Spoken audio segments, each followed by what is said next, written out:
I know. अब सब लोग बहुत परेशान रहे हैं कि जी की गाड़ियां पाकिस्तान में महंगी हो रही, सस्ती हो रही हैं, क्या खिचड़ी बच रही है।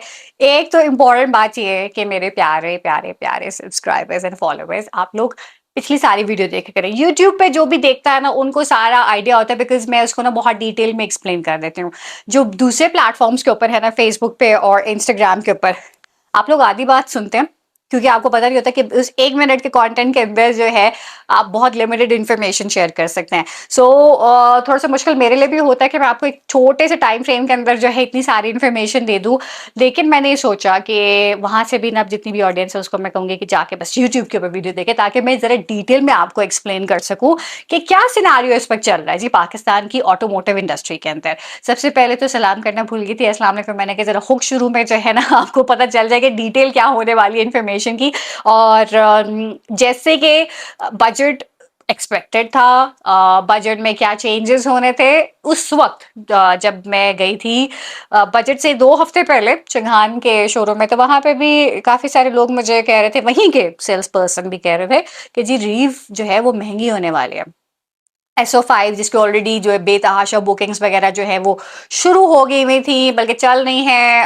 अभी 15 दिन का जो है एक लैग आया है उनके कोई सिस्टम में, जिसकी वजह से उन्होंने कहा कि जब गाड़ियां हम थोड़ी सी आराम से ही आपको देंगे तो they have actually apologise for the inconvenience.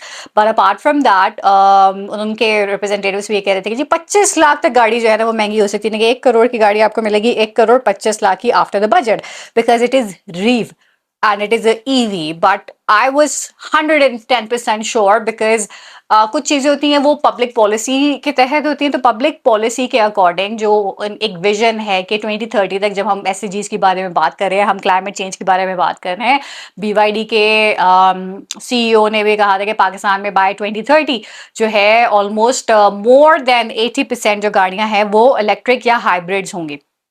अब ईवी और HEV, अब इसमें बहुत फर्क है। आज भी मैं किसी को समझा रही थी तो मैंने कहा कि सबसे पहले तो आप प्लीज जाके ना कोई ऐसी वीडियो देखें। मैं कोशिश करूंगी कि मैं भी आपको डिटेल में दोबारा से एक्सप्लेन कर दूं कि जो इनका ऑपरेटिंग प्रोसेस है, इसका जो सिस्टम होता है, EV, HEV and PHEV and REEV, ये कैसे जो है ना काम करते हैं, इसको आप थोड़ा सा अंडरस्टैंड करेंगे तो आपको समझ आएगा बेसिकली कि ये टैक्सेस और ये सब चीजें, ड्यूटीज वगैरह ये कैसे लगाए जा रहे हैं, क्योंकि मशीन डिफरेंट है ना।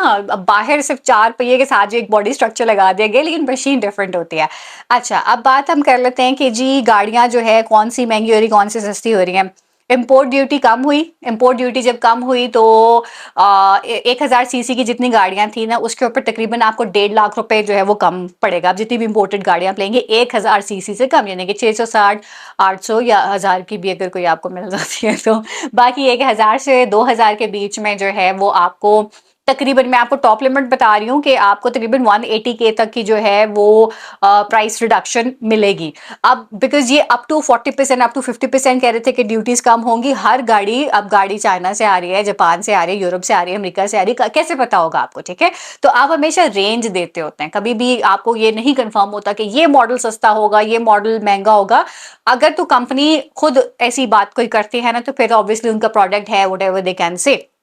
दूसरी बात यह है कि हाइब्रिड के ऊपर और ईवीज के ऊपर बहस हो रही थी। Hybrid because it is a petrol based variant, ठीक है। पेट्रोल के साथ जो है वो जो मेन उसका फ्यूल है दैट इज पेट्रोल, ठीक है। हाइब्रिड ईवी के साथ मिलके आपकी ओवरऑल माइलेज को जो है ना वो बेहतर बना देने की, कम पेट्रोल यूज करता है, बट एसेंशियली पेट्रोल यूज करता है। और इसमें मुझे आज तक उन लोगों के समझ नहीं आई जो कि जिन्होंने हेवल H6 जो है वो तकरीबन 1 करोड़ के लिए, और हेवल H6 HEV जो है 1 करोड़ 25 लाख के लिए, 20-25 लाख रुपए का जो डिफरेंस है ना, ये आप 8 साल भी गाड़ी चलाएंगे ना तो ये पूरा नहीं होना। ये कॉस्ट बेनिफिट एनालिसिस खुद करके देखेगा, नहीं ठीक है आप, अच्छी बात है, माइलेज वगैरह सब चीजें करना चाह रहे हैं, बट कंसिडरिंग कि जो इन्फ्लक्स पाकिस्तान में गाड़ियों का हो रहा है, होने वाला है, होता जा रहा है, बढ़ता जा रहा है, आई एम पर्टिकुलरली श्योर कि मेरे जैसा इंसान भी अगर अफोर्ड कर सके तो 2 से 3 साल के बाद वो चाहेगा कि गाड़ी चेंज हो, ठीक है। अब पेट्रोल से आप ईवीज के ऊपर, आप HEVs के ऊपर आए, फिर आप PHEVs भी साथ साथ एंजॉय करें, रीव भी एंजॉय करें। और बहुत सारे लोग जिनके घर में सोलर लग चुके हैं वो प्रेफर ही अब ईवी को करेंगे, एक गाड़ी उनके घर में ईवी होनी ही चाहिए। लेकिन कहा यही गया था कि ऑलमोस्ट 8.5 से 25%, यानी 8.5 से 25% जो है हाइब्रिड के ऊपर टैक्स लगेगा, जिसकी वजह से अब हाइब्रिड क्रोला क्रॉस 1.8 इसका है ये गाड़ी मुझे पहले भी कभी पसंद नहीं आई। मेरे एक बहुत क्लोज फ्रेंड की, उसको मैं कहती हूँ भाई क्या क्या मजबूरी थी भाई तुम्हारी कि तुमने वो गाड़ी ली, लेकिन खैर उस वक्त लोगों को लगा कि टोयोटा एक अच्छा ब्रांड है, होगा, था, है भी, नहीं भी है भाई, लेकिन 1 करोड़ की गाड़ी अगर आप ले रहे हैं, you would want something better in terms of the future. So cabin space, आपका लेग स्पेस, आपकी फीचर्स, बहुत सारी चीजें जो हैं मुझे लगता है कि वो कोरोला क्रॉस के अंदर मिसिंग थी, हाइब्रिड वेरिएंट में भी। और 1.8x इन दोनों वेरिएंट के ऊपर जो प्राइसेस बढ़ी हैं दैट इज अप्रोक्सीमेटली 13,60,000, 13,60,000 अब टैक्स के बाद से, ठीक है। और इसी तरह से अगर मैं दूसरी भी गाड़ियों के बारे में बात करूं, मुझे लगता है कि हेवल भी अब ऑलमोस्ट जो है वो 19-20 लाख रुपए और महंगी हो रही है हाइब्रिड के बारे में मैं बात करूं, तो मुझे वो कभी भी ये मैथ समझ नहीं आने वाला कि ये आप लोग अगर HEVs प्रेफर भी कर रहे हैं तो किस पॉइंट ऑफ व्यू से प्रेफर कर रहे होंगे। दूसरी इंपॉर्टेंट न्यूज में आपको बताते चलूं भी, जेटोर T2 का लॉन्च हुआ है, 1,000 यूनिट्स इसके बुक हो चुके हैं। The the main point was है ये PHEV, ठीक है। अगेन ये पेट्रोल भी यूज कर रही है और ये इलेक्ट्रिक चार्जिंग भी यूज कर रही है, इस वजह से इसकी भी प्राइसेस इंक्रीज होंगी, ठीक है। ये भी हाइब्रिड की कैटेगरी में आती है। It is a plug in hybrid, that is why it is PHEV। तो प्लग इन हाइब्रिड भी जो T2 है इसकी प्राइस थी 13 पॉइंट समथिंग मिलियन, यानी कि 1,28,27,75,75,000, ठीक है। तो उसको मैं राउंड ऑफ करके जो है ना वो लोगों को कह देती हूँ कि 13 मिलियन की जो है ना ये गाड़ी आपको ऑन रोड के करीब मिल जाएगी। अब इसमें भी प्राइसेस इंक्रीज होनी है, लेकिन एक दिन के अंदर 24 आवर्स के अंदर जो है इसके 1,000 यूनिट्स जो हैं वो बुक हुए। और जिस डीलरशिप से भी मेरी बात हो रही थी तो वो कह रहे जी कि 15-20 तो गाड़ी देखने से पहले उन्होंने बुकिंग करवा ली कि जिस टाइम गाड़ी गाड़ी आएगी, क्योंकि पेट्रोल इसकी जो प्राइसेस वगैरह है वो भी चेंज हो सकते हैं और एक रातों रात चेंज होने हैं, ठीक है। फिर आप कुछ नहीं कर सकते। अब इसमें वैसे ये कह रहे हैं कि जो बुकिंग इसकी प्राइस है दैट इज 25 मिलियन, 25 लाख से आप इसको बुक करवा सकते हैं, सितंबर में डिलीवरीज हैं।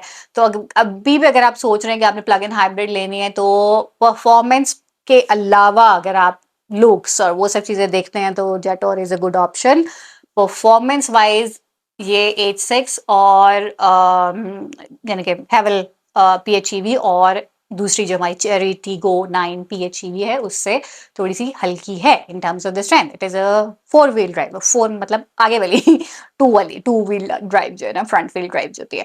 और इसके अलावा एक और बहुत इंपॉर्टेंट बात, एक नई गाड़ी की एंट्री जो है ना होने वाली है, जिसकी वजह से सारे कहते हैं जी उशान जो है वो इसलिए सस्ती हुई कि नई गाड़ियां आ रही है। भाई सबको पता नई गाड़ियां आ रही हैं, ठीक है, लेकिन हर कोई गाड़ी की प्राइसेस कम नहीं कर रहा। पीछे वालों ने की, पीछे तो खैर I feel sorry for the brand, क्योंकि उसकी जो लोगों के सामने इंट्रोडक्शन हुआ वो उस तरह से अच्छा नहीं था। It was reasonable car but still आप उसकी मार्केटिंग कैसे करते हैं, ब्रांड कैसे उसकी कैसे उसको प्रोजेक्ट करता है, कौन से लोग इसको एक्सेप्ट करते हैं, और लोग जब एक्सेप्ट कर लेते हैं तो उस गाड़ी को मार्केट में जब ऑब्वियसली जब 10,000 आपको पीजो दिखती तो आप कहते हैं यार इसकी मार्केट है, इसकी मार्केट है तो इसकी रीसेल भी है, इसके मार्केट है तो साथ में इसके पार्ट्स भी आपको मिल जाएंगे। तो ये चीजें बहुत मैटर करती हैं कि लाने पे ना आपका इम्पैक्ट वो होना चाहिए कि हर बंदा जब खरीदेगा गाड़ी तो ऑब्वियसली आपको हर चीज इसकी अवेलेबल हो ही जाएगी। चंगान की गाड़ी की मैं बात कर रही थी, नीवो QO6। इसके दोनों वेरिएंट्स ईवी और रीव तो है वो दोनों आएंगे। चंगान के साथ दीपाल जो उसका है काउंटर, उस पे उन्होंने बहुत सारे अच्छी अच्छी गाड़ियां लॉन्च किया। I love Deepal, like I love Deepal. लेकिन अगर मैं दीपाल और किसी नए EV ब्रांड को कंपेयर करूँ ना तो मुझे जहां तक लग रहा है ना कि Changan motors really need to work on their after sales, because जितने ग्रुप्स मैंने देखा है लोग बहुत कंप्लेन्स कर रहे हैं। उशान की भी बहुत कंप्लेन्स आ रही हैं कि जो आफ्टर सेल्स में ये इशू है। एल्समिन की हैंड ओवर करते हुए जो है वो डीलरशिप जो है बस वो थोक के हिसाब से गाड़ियां बेच रही है, लेकिन दे डू नॉट अंडरस्टैंड कि इनका तो रोज का काम है 10 गाड़ियां देना या 2 गाड़ियां देना जो भी है। एक इंसान ने साल में, साल तो खैर मैं बहुत छोटी बात कर रही हूँ, लेकिन एक एक नॉर्मल इंसान ना इस अपनी जिंदगी में पहली दफा एक ही दफा नई गाड़ी खरीदता है, ठीक है। उसके बाद फिर अल्लाह ताला उसके ऊपर करम करे, उसकी फैमिली पे करम करे तो वो चीजें बढ़ती जाती हैं।